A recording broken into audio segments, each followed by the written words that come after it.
Welcome, everyone. We are so happy that you are all here.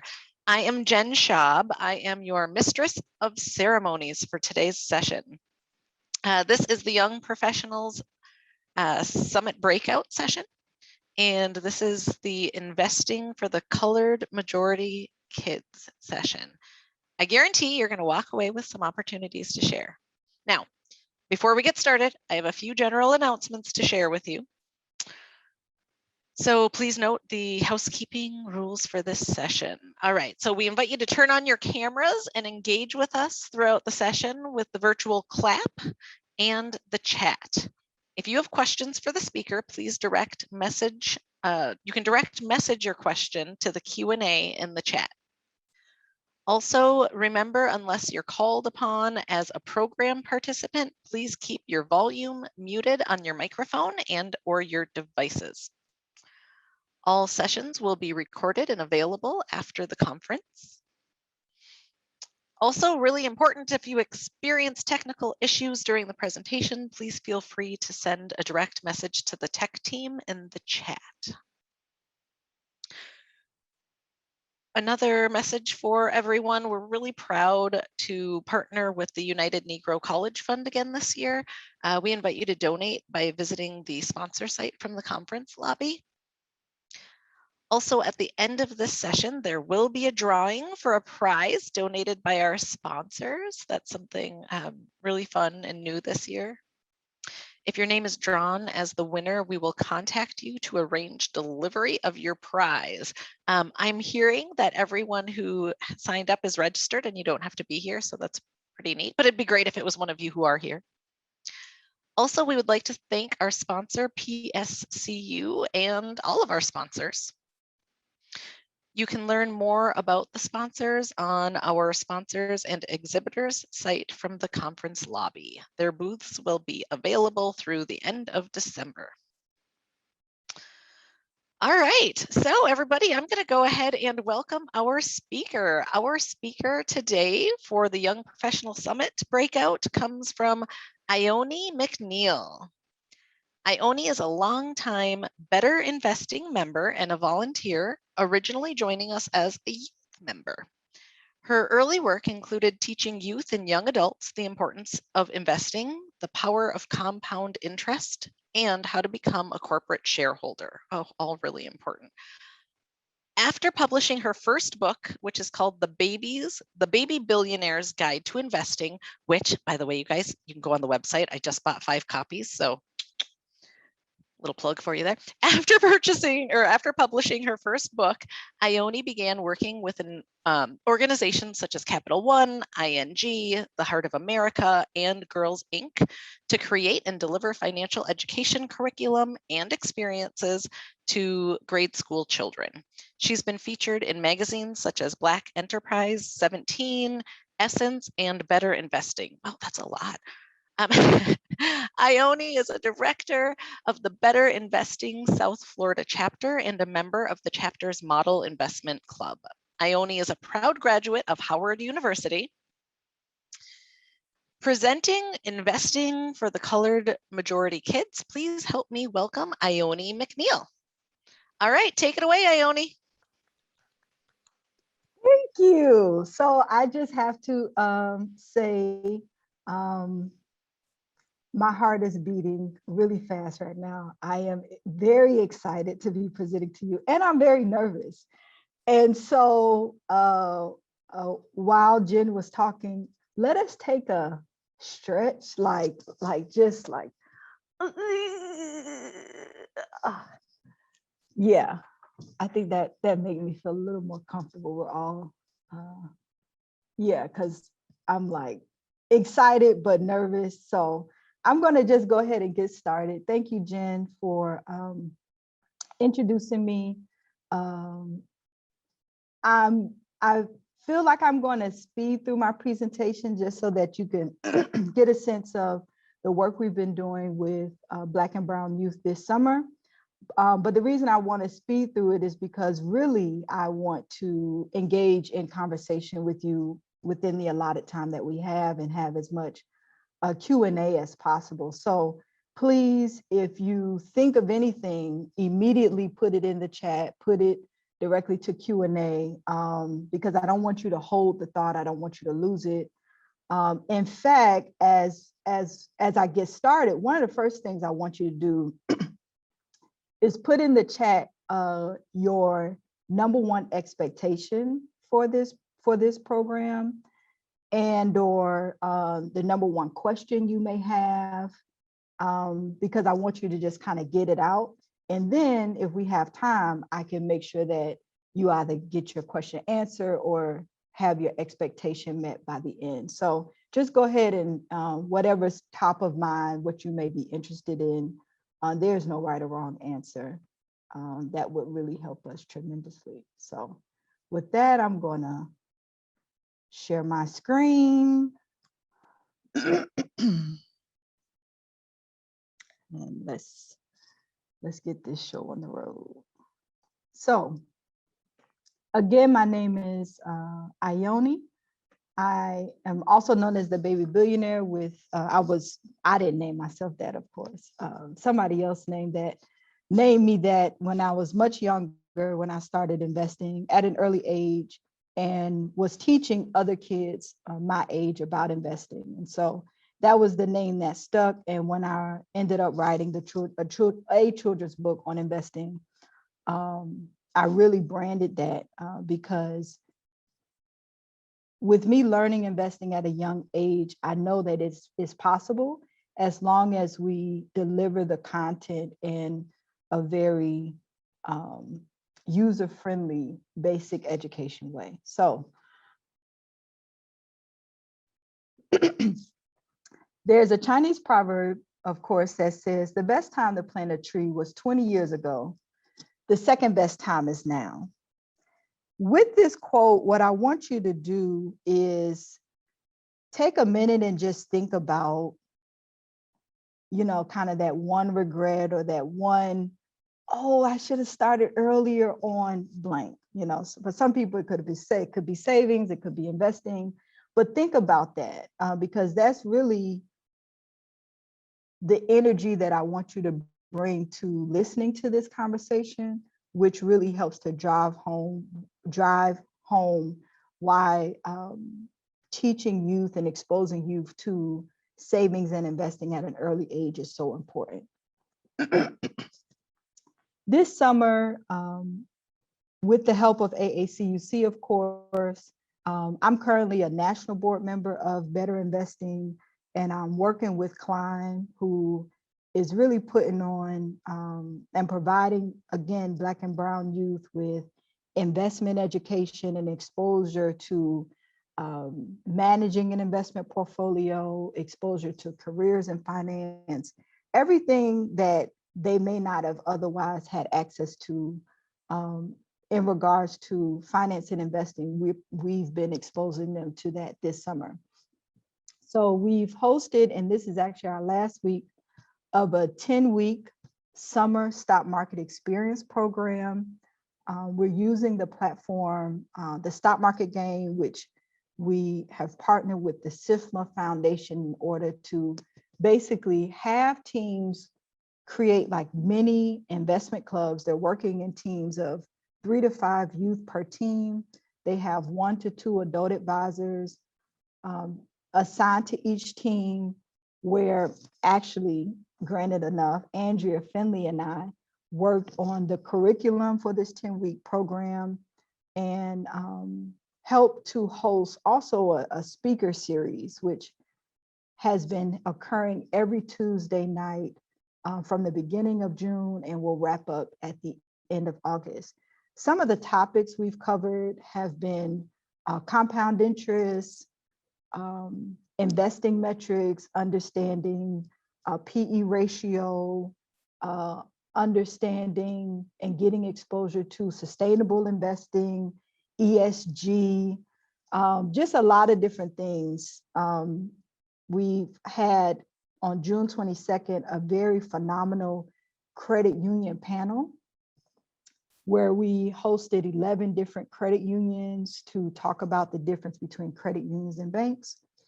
and also give the students a head start on opening up a credit union account by the end of the program. So a little bit about the program. Our mission has been to provide real-time educational experiences in learning the basics of investing and building wealth through a stock portfolio. So this program is not just hosting an event, it really is an experiential learning process. The purpose is to expose youth and communities of color to the stock market, to successful investors, and to financial industry opportunities. We've only had 3 main objectives. Again, by doing so much, we're keeping it very succinct.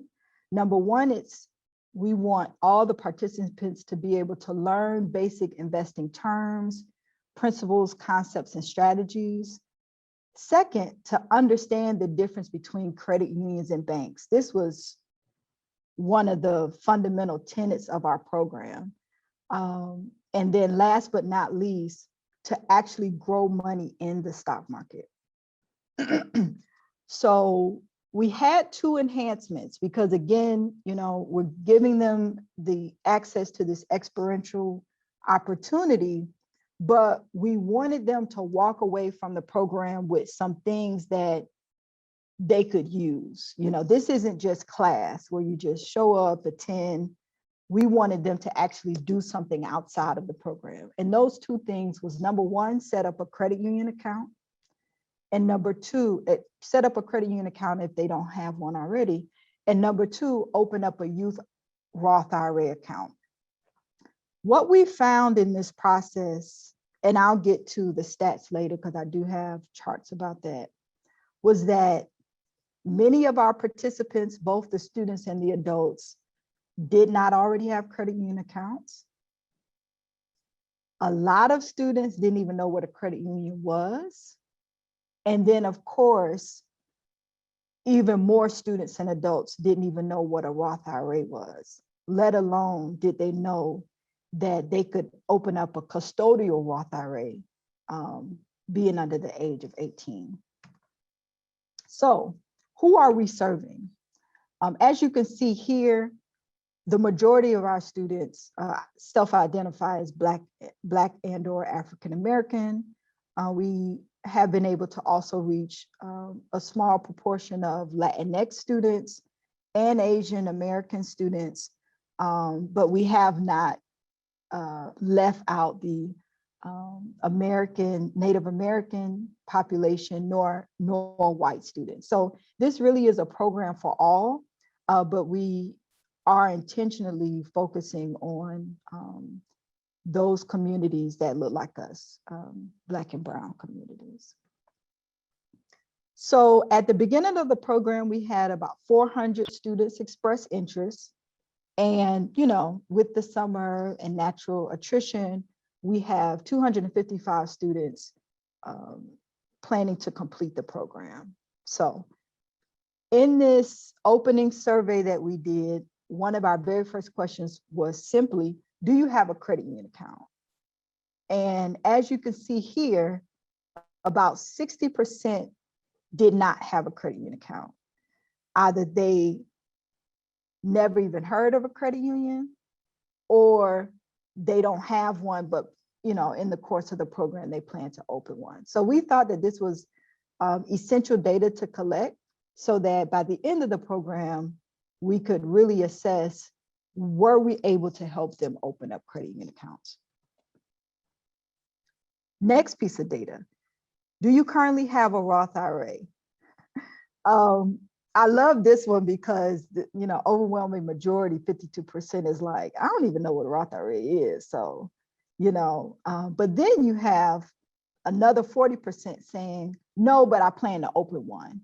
So 92% of all of the students either never heard of a Roth IRA, or at least is saying, I don't know what one is, but I'll be willing to open one. Why is this important, right? So the main reason why we are intentionally serving African American, Black, Latinx, Brown students is because they have an asset that we don't, right? Or as we age, we have less and less of, and that's time. And so one thing, and you know, if you've worked with youth, you already know that the hardest thing to get a child, a young person, a student to understand is time, right? Because they're young, their relationship to time is very different, right? It's going to be a lot more present, right? They don't have a past long enough to really be retrospective. And the future is just a little too far out to even really think about it or plan for it. So, you know, the population we're serving is like, they're the richest population, but they don't realize how rich they are. And so all we're trying to do is expose them to how rich they are. And if they can just use a little bit of education, a little bit of this self-awareness and information and education about investing, it really can propel them into spaces they could have never dreamed. But you can't just know this information, you have to apply this information. So this segment we'll talk about time value of money. And as Albert Einstein has says, the most powerful force in the universe, which is compound interest. So we're going to do a quick poll. I did not set up a poll in this, so you'll just have to, I have to put in the chat. Would you rather $1 million right now or a penny that doubles every day for 30 days? And I'm opening the chat so I can see. Uh-oh, we got one. Thank you, Mark. 1 million now. Come on, y'all. I don't know why y'all acting like y'all want that 1 million. $1 million now, or Andrea's like, yes, $1 million now, please. $1 million now or a penny for that doubles every 30 days. I mean, come on, we walk over pennies every day. It can't be that hard. I still need 5 more people to answer.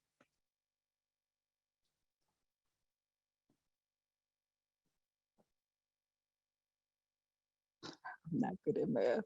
You don't have to be good at math. I'm putting in front of you $1 million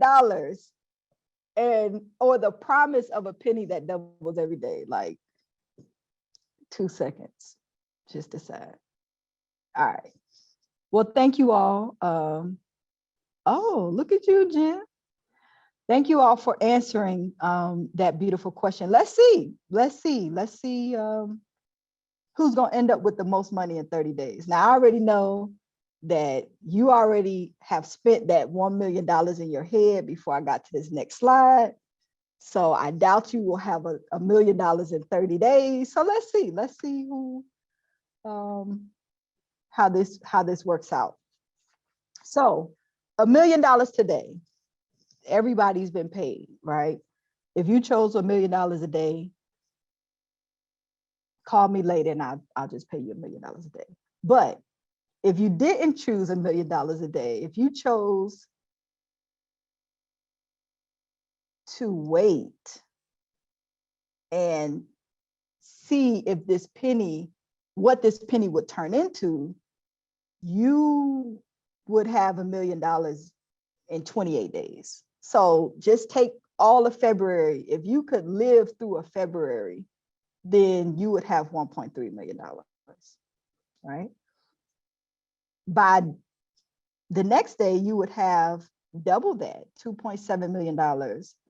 And by day 30, you would have $5.4 million. I was born on January 31st. So even if you had an extra day in that month, like January, you would have $10.8 million, right? And the biggest thing here, though, is in the beginning, it is very slow growing. I mean, you know, you look at day one, a penny turns into 2 pennies. I mean, come on, 4 pennies, 8 pennies, not even 2 dimes, you know, by day 5. But because you stayed in it, you stayed invested, you didn't take any penny out as it starts to double, then halfway through the month, you really start to see the trajectory and the impact of compounding, right? And so we've all lived through our teens. We've all lived through our 20s. Most of us on here right now probably have lived through our 30s. And so when you think back to what you could have done, could you have invested a penny, invested $5, $10, $20? Time is still going to pass regardless. So how can we invest our money early enough and give it a long enough time runway so that it could really grow into something, grow into that tree that we started this presentation, you know, so that you could really start living off of the fruits from that tree. But again, you know, this process of growing and building wealth, it can't be shortcut.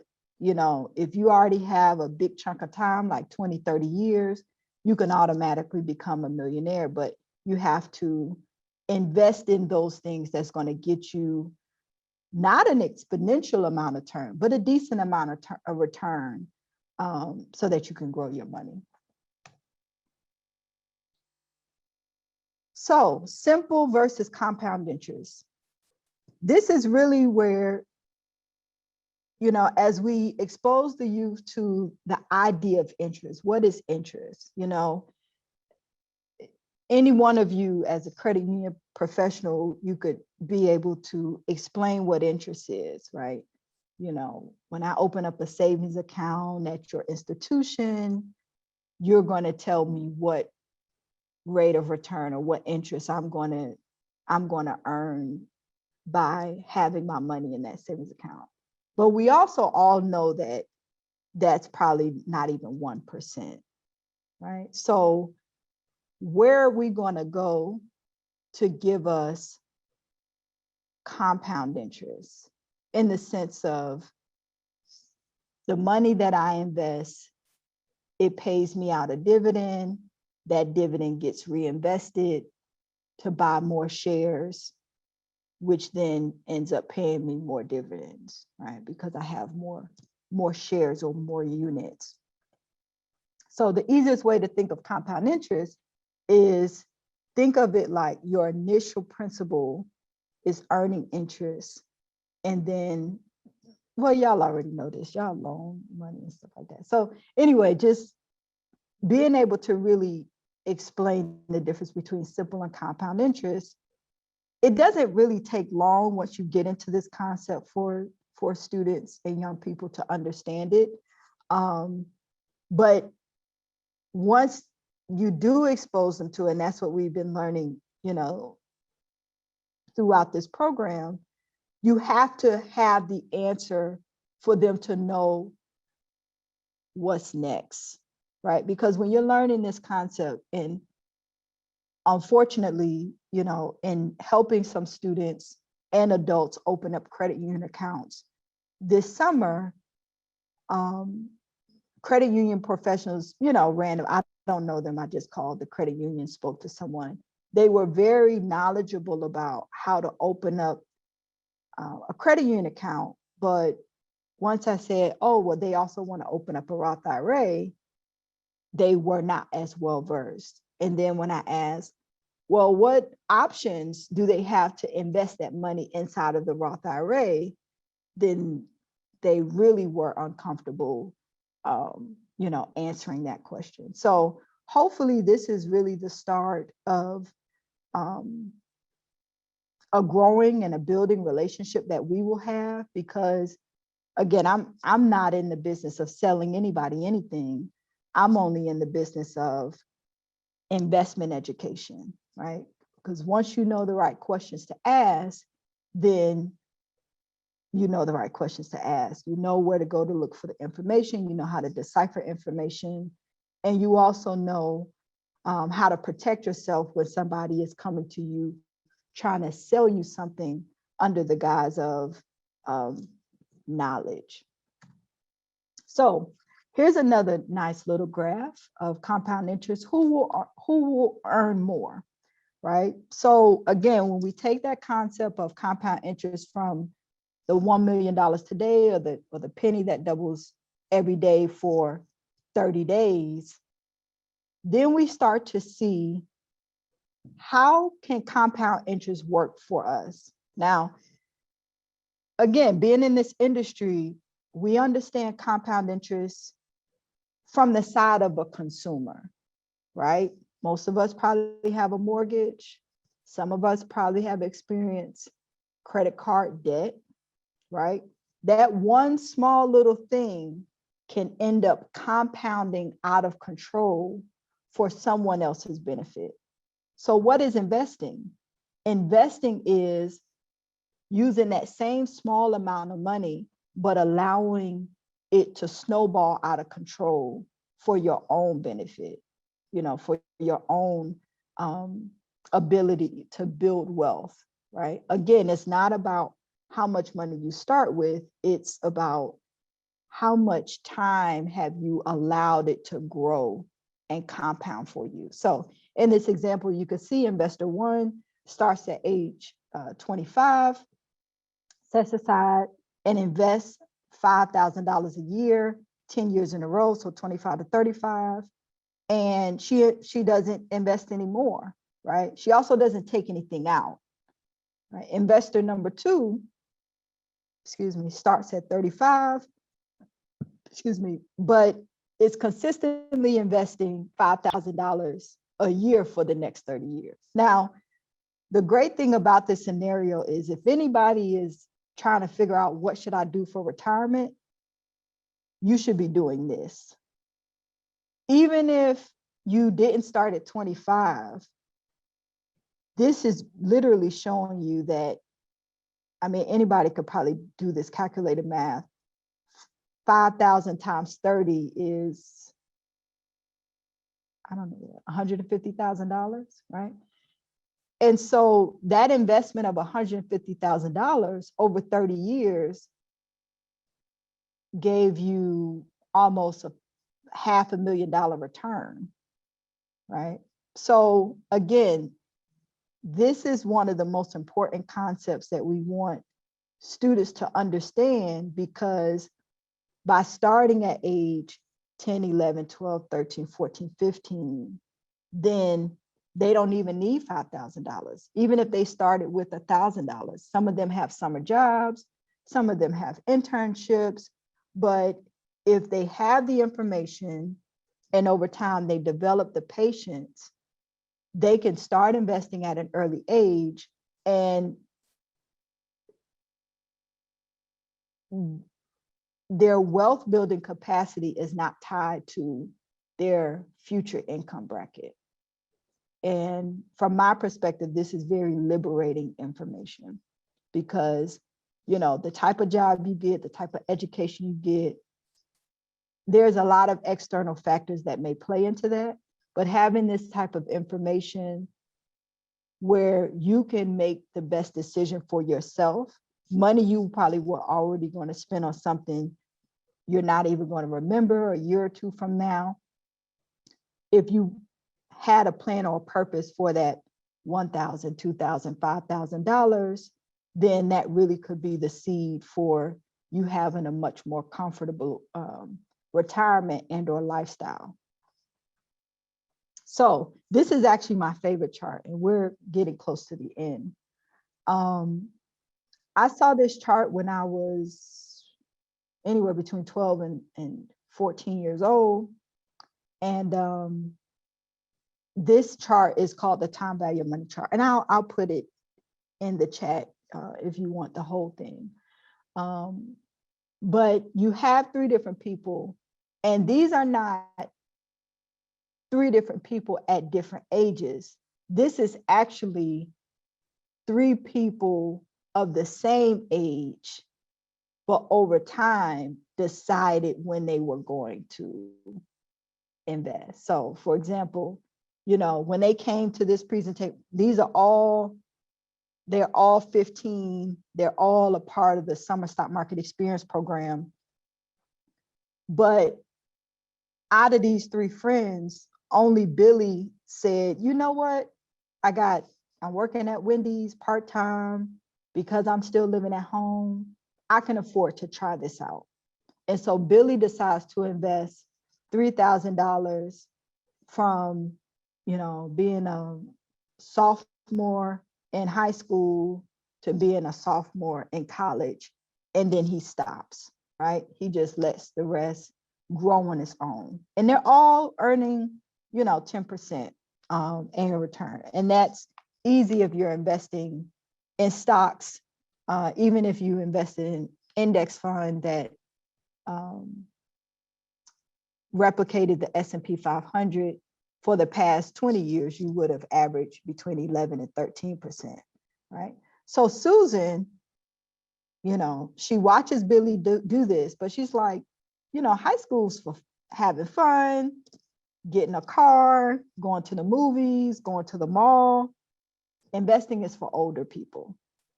So by the time Billy stops and she's in college, she's like, you know what? He made it seem easy. I'm going to go ahead and get started. And so she starts investing from 19 all the way up until she finishes grad school and gets married at age 26.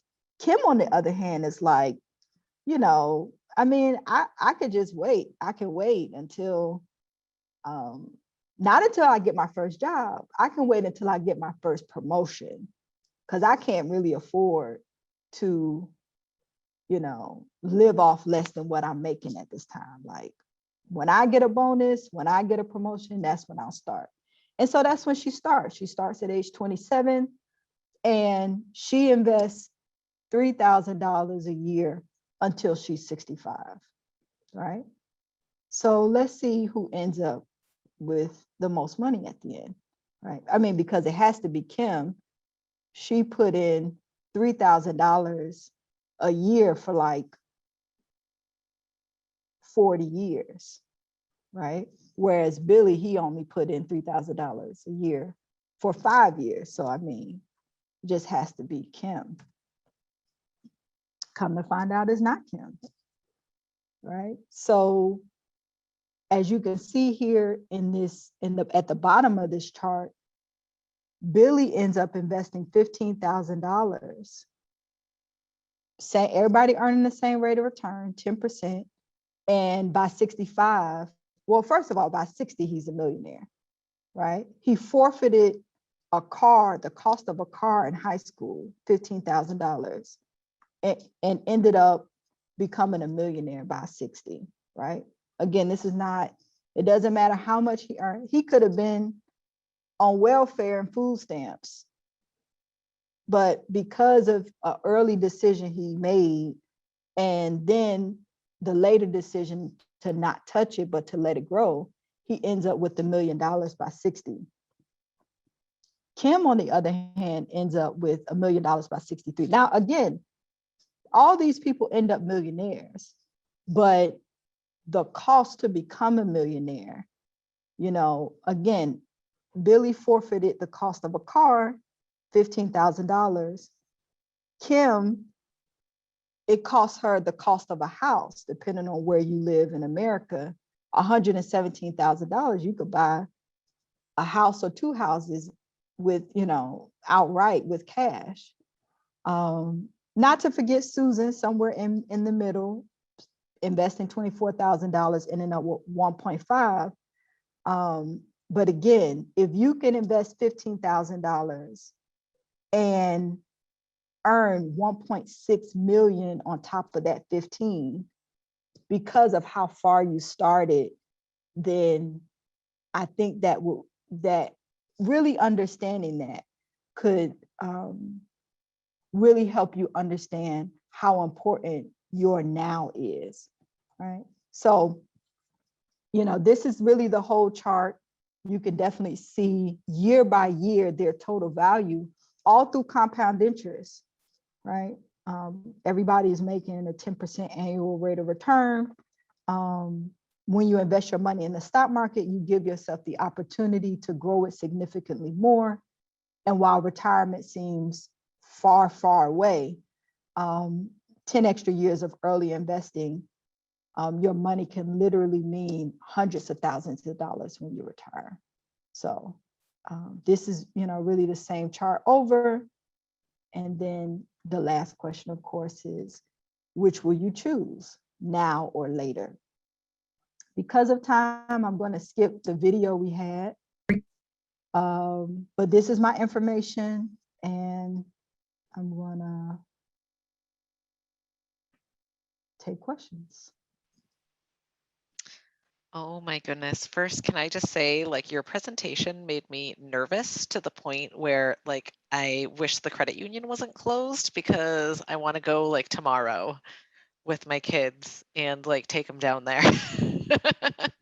We'll get you set up. Wow.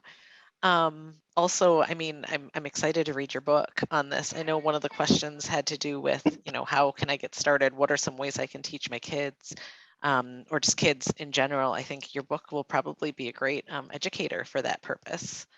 So yeah, definitely. In fact, I'm going to keep this up, but I'll put in the chat my website. Like I was telling Jen earlier, you can get my book anywhere, but if you do get it from my website, then I will send you a signed copy. Yeah, so cool. So, here, one of the last things is right now, out of 255 students, we've been able to help 100 open up credit union accounts and 40 open up Roth IRAs. And so you can open up a Roth IRA at any kind of major financial institution. We sent the link for Fidelity, because you could just type in Google search Roth IRA for kids, Fidelity. You can open up an account. You can do it at Charles Schwab, you can do it at Vanguard, but then Fidelity has been the easiest, the smoothest, and it's a whole online process. You don't have to print or mail any of the applications out. But again, and you probably have noticed this too, working in this industry, it's not just important to open up the account and to fund the account. You then have to do the next step, which is make the decision on what you're going to invest in. And so for anybody that don't know where to start, I would just advise you to invest in an index fund that follows the S&P 500 until you have more information to, make a better investing decision. And so the QR code I have up right here is to Better Investing. So again, I'm a board member of Better Investing, and Better Investing is a nonprofit organization focused on investment education for individuals and investment clubs. So please check out our free 90-day trial. Please call or text me if you want to have an in-depth conversation. I can connect you to some resources. And thank you, Finley. I do have a podcast that we actually we host every Wednesday at 7 p.m. and we host it live. And then, it's also on Apple Podcasts and Spotify if you want to catch the recording. So yes, it will be on tonight at 7 live. And I'll put in the chat that link to that. Any other questions? I know. So Ione, we do have several questions, although we are at time. I know. So here's what I think we should do, because I do have also have a prize to give away. Okay, give away What the we'll prize. Yeah, but I know we have some really good questions. So what we'll do is so these unanswered questions, we'll get those to Miss McNeil, and we'll distribute the responses to the attendees after the Okay, conference. excellent. Okay, if that sounds good. So, oh my Sounds gosh, good. thank you so much. This was so powerful. Good. Before we conclude the session, let's give away a prize. Today's prize is a $100 cash gift card. And if you are the person chosen, we will get information to you, and we'll get that sent out to you after the conference. Today's prize winner is Andy Manthe from Green Path Financial Wellness. So congratulations to Andy. I don't know if Andy's on the call or not. I don't think I see Andy, but congratulations. We appreciate you joining today's breakout session. We appreciate the conversation. Ione, totally appreciate everything that you've shared with us. Keep the conversation and comments going on social media. I know that's something that's really exploded this year, so that's awesome for the conference. Also, if you're not a member of the AACUC already, I invite you to join us and be a part of the Young Professional Summit. You can learn more about our programs and membership at aacuc.org. Our last events for this day are the after hours women's chat and the men's chat discussions. They start at 6:30 p.m. Eastern time. We look forward to seeing you. Remember, be bold, be mindful, and be brave. Everyone have a great night.